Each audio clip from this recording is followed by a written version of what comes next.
प्रभु यीशु मसीह के नाम में आप सबको सलाम। जैसा कि आप अपनी स्क्रीन पर देख सकते हैं, जो मैंने अपने चैनल पर पिछली वीडियो डाली थी, उसके कमेंट बॉक्स में मुझे किसी ने एक सवाल पूछा कि क्या एक स्त्री पास्टर बन सकती है। तो चलिए आज इसी विषय के ऊपर अध्ययन करते हैं। ये एक ऐसा टॉपिक है जो कहीं ना कहीं डिबेट का रीजन रहता है, लेकिन हमारे लिए जरूरी है कि हम इस चीज को मैन वर्सेस वुमेन करके ना देखें, या इस तरीके से ना देखें कि ये कोई जेंडर डिस्क्रिमिनेशन का इशू है। ये मुकम्मल तौर पर बिब्लिकल टीचिंग्स और उनकी इंटरप्रिटेशन का मामला है। देखिए, बाइबल का परमेश्वर जो है वो कोई ऐसा परमेश्वर नहीं है जो स्त्रियों से घृणा करता हो। आप देखिए, यीशु मसीह के इस जगत में आने का रास्ता खुदा ने एक स्त्री के जरिए ही बनाया। इस टॉपिक पे बहुत सारे लोगों के अलग अलग मत हैं, लेकिन सवाल ये नहीं कि मैं और आप क्या सोचते हैं। सवाल ये है कि बाइबल क्या कहती है। इसी के साथ आपको एक और बात अभी स्टार्टिंग में जान लेनी चाहिए कि सेवकाई करने में या सेवक होने में या अध्यक्ष या पादरी या पास्टर होने में फर्क होता है, अंतर होता है। मैं आपके सामने पढ़ने जा रहा हूं तीमुथियुस चैप्टर 3 और वर्स 1 से 2 तक। ये बात सत्य है कि जो अध्यक्ष होना चाहता है तो वह भले काम की इच्छा करता है। सो चाहिए कि अध्यक्ष निर्दोष और एक ही पत्नी का पति, संयमी, सुशील, सभ्य पहनाई करने वाला और सिखाने में निपुण हो। एक ही पत्नी का पति, क्या स्त्री किसी की पति हो सकती है? जी नहीं। तो साफ तौर पर खुदा यहां पुरुष को ही अध्यक्ष होने के लिए कह रहा है। एक पास्टर या पादरी या याजक का काम क्या होता है? उपदेश देना। उपदेश देने के लिए बाइबल में क्या लिखा गया है? Let's see. पहला तीमुथियुस चैप्टर 2 और वर्स 12। और मैं कहता हूं कि स्त्री ना उपदेश करे और ना पुरुष पर आज्ञा चलाए, परंतु चुपचाप रहे। यहां अपोस्टल पॉल के थ्रू खुदा ने साफ साफ कह दिया है कि स्त्री उपदेश ना करे। जी हां, स्त्री को उपदेश देने की परमिशन नहीं है, लेकिन वे सेवकाई का काम संपूर्ण तौर से कर सकती हैं। यीशु मसीह के साथ 12 चेले तो थे, लेकिन उनके साथ 7 और स्त्रियां भी थी जो उनकी सेवा टहल करती थी, लेकिन उनको 12 अपोस्टल्स में नहीं गिना जाता, क्योंकि वो उपदेश देने का कार्य करने वाले थे, यानी अध्यक्ष का काम करने वाले थे। देखिए, सेवा टहल करना, किसी के लिए प्रेयर करना और यहां तक कि भविष्यवाणी करना भी सेवकाई के काम में ही आता है, लेकिन एक अध्यक्ष या पास्टर या पादरी बनना एक टोटली अलग चीज है। सेवकाई का काम बढ़ चढ़ कर स्त्रियां करें, लेकिन अपने नाम के आगे पास्टर लगाकर उपदेश करना, इसकी बाइबल इजाजत नहीं देती। आगे हम पढ़ते हैं कि पौलुस क्यों स्त्रियों को पास्टर बनने से मना कर रहा है। पहला तीमुथियुस चैप्टर 2 और वर्स 13 से 14 तक। क्योंकि आदम पहले, उसके बाद हवा बनाई गई, और आदम बहकाया ना गया, पर स्त्री बहकाने में आकर अपराधिनी हुई। वह स्त्री ही थी जिसको शैतान ने बहका दिया था। सो स्त्रियों के नेचर में ही ये चीज होती है। स्त्रियों की प्रवृत्ति ही ऐसी होती है कि वह आसानी से फ्लेक्सिबल होते हुए किसी गलत धारणा या गलत चीज को सही मान लेती हैं। तभी तो आज भी कितने ही केस सुनने को मिलते हैं। कभी कहीं और कभी कहीं किसी न किसी लड़की को किसी गलत लड़के ने बहला फुसलाकर उसकी जिंदगी खराब करके छोड़ दिया। ठीक वैसे ही जैसे शैतान ने स्त्री को अदन के बाग में बहला फुसलाकर पाप में गिरा दिया था। सो बहुत सारे कारणों में से एक कारण ये भी है कि वचन का कोई गलत इंटरप्रिटेशन बनाकर उसी गलत इंटरप्रिटेशन को वह उपदेश न करें। इसलिए खुदा ने उनको मना कर रखा है कि वह उपदेश न करें, पास्टर न बने।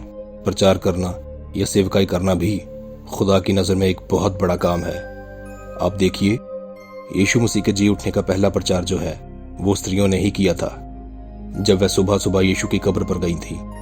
इसको ऐसे समझिए, मान लीजिए पड़ोस में रहने वाली 2 स्त्रियां बीमार हैं। उनमें से एक स्त्री कहीं से मेडिसिन लेकर खाती है और ठीक हो जाती है, और लोगों को भी उस डॉक्टर के बारे में बताती है। तो ये क्या है? ये प्रचार है। यहां वह स्त्री प्रचार कर रही है, वह उस डॉक्टर का काम नहीं कर रही। उसी तरह से एक याजक या पादरी या पास्टर जो होता है, वह स्पिरिचुअल मेडिसिन के तौर पे उपदेश देता है। सो अगेन, प्रचार करना या सेवकाई करना या याजक या पास्टर बनना दोनों अलग अलग चीजें हैं। देखिए, पास्टर बनने के लिए बहुत मेहनत करनी पड़ती है। पास्टर एक अत्यंत ही बड़ी पदवी होती है जिसे लोग बहुत ही ज्यादा हल्के में लेते हैं। मेरी वीडियोस के कमेंट बॉक्स में भी कई लोग मुझे पास्टर बोलते हैं, लेकिन मैं उनका कभी जवाब नहीं देता। क्या बिना पास्टर बने खुदा के काम नहीं किए जा सकते? क्या बिना पास्टर कहलाए खुदा की सेवकाई नहीं की जा सकती? क्या बिना पास्टर बने सुसमाचार या प्रचार नहीं किया जा सकता? जी हाँ, बिल्कुल किया जा सकता है। लेकिन फिर भी अगर स्त्री कहे कि मुझे तो पास्टर ही बनना है, मुझे तो अपने नाम के आगे पास्टर ही लगाना है, मुझे तो माइक पकड़कर सैकड़ों लोगों को उपदेश ही देना है, तो इसका मतलब है कि उस स्त्री को खुदा के कामों को करने में नहीं, बल्कि पोजीशन हासिल करने में, लीडरशिप हासिल करने में और अगुआ बनने में इंटरेस्ट है। देखिए, ये कोई भेदभाव नहीं, बल्कि खुदा की व्यवस्था है। जैसे खुदा ने व्यवस्था बनाई कि एक आदमी अपनी पत्नी को जिस नज़र से देखता है, वह उस नज़र से अपनी माँ या बहन को नहीं देखता। बाइबल की बहुत सारी आयतों में खुदा ने स्त्री को पुरुष के अधीन रहने की स्पेशल हिदायतें दे रखी हैं, लेकिन अब शैतान के द्वारा विद्रोह की आत्मा औरतों के दिलों और दिमागों में मीडिया, टीवी एड्स, मूवीज और सॉन्ग्स के द्वारा इंजेक्ट की जा रही है। माई बॉडी माई चॉइस का स्लोगन तो आप सबने सुना ही होगा, जिसमें औरतें कहती हैं कि हम अधीन नहीं रहेंगी, हम चाहे जैसे भी कपड़े पहनकर सड़कों पर चलें, तुम अपनी नजर नीचे करो, लेकिन हम ऐसे ही करेंगी। इसके अलावा my body my choice slogan को बोलने वाली औरतें ये भी कहती हैं कि हम शादी से पहले चाहे कितने भी मर्दों के साथ संभोग करें, या शादी के दौरान या शादी के बाद कुछ भी करें, किसी को या पार्टनर को कोई प्रॉब्लम नहीं होनी चाहिए, because it's my body and it's my choice. इस चीज को दीपिका पादुकोण ने बहुत बढ़ चढ़कर प्रमोट किया था। आप जरा ये वीडियो देखिए।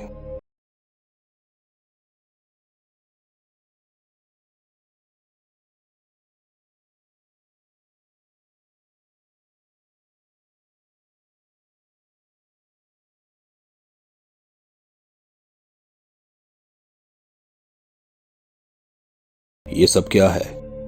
खुदा की व्यवस्था को खराब करने की शैतान की कोशिश। लेडीज पास्टर का चलन पहले बाहर की कंट्रीज में था और अब इंडिया में भी आ गया है, क्योंकि कुछ स्त्रियों का मानना है कि ये मॉडर्न जमाना है। अब तो औरतें और मर्द कदम से कदम मिलाकर चलती हैं। सो अगर तो आपको खुदा के वचनों में रहकर जिंदगी को जीना है, तो स्त्री अपने आप को बिना पास्टर कहलाए और बिना पोजीशन होल्ड किए अधीन रहते हुए खुदा के कार्यों को करेगी। लेकिन अगर उनको मॉडर्न जमाने के हिसाब से मॉडर्न होना है, तो वह खुदा के वचनों को अपने हिसाब से तोड़ मोड़ कर कुछ भी कर सकती हैं। कुछ औरतें होती हैं जो अब भी सैकड़ों लोगों के सामने उपदेश तो नहीं देती हैं, शिक्षा तो नहीं देती हैं, लेकिन फिर भी चर्च के खास पिलर्स में से होती हैं, जैसे कि मैनेजमेंट का काम करना, चर्च के सारे सामान का ध्यान रखना, डेकोरेशन को मैनेज करना, खाने पीने का कार्य संभालना, कैशियर का काम करना इत्यादि। सो इस तरह से भी खुदा की सेवकाई की जा सकती है। देखिए, मैं आपको सच बता रहा हूँ, हम बहुत ही ज़्यादा क्रूशियल टाइम से गुजर रहे हैं। इस आखिर वक्त में बहुत ही ध्यान से चलने की ज़रूरत है। इसलिए मेरी इस वीडियो को इस तरह से ना लीजिए कि मैं औरतों और पुरुषों में डिस्क्रिमिनेशन फैला रहा हूँ। जी नहीं, मैंने पहले भी कहा कि खुदा ने यीशु के जी उठने का पहला प्रचार औरतों से ही करवाया था, बट मैं सिर्फ ये चाहता हूं कि हम खुदा के वचनों से इस बदलते ज़माने के साथ धीरे धीरे भटक न जाएं। प्रभु यीशु मसीह के नाम में आप सब पर सलामती हो। आमीन।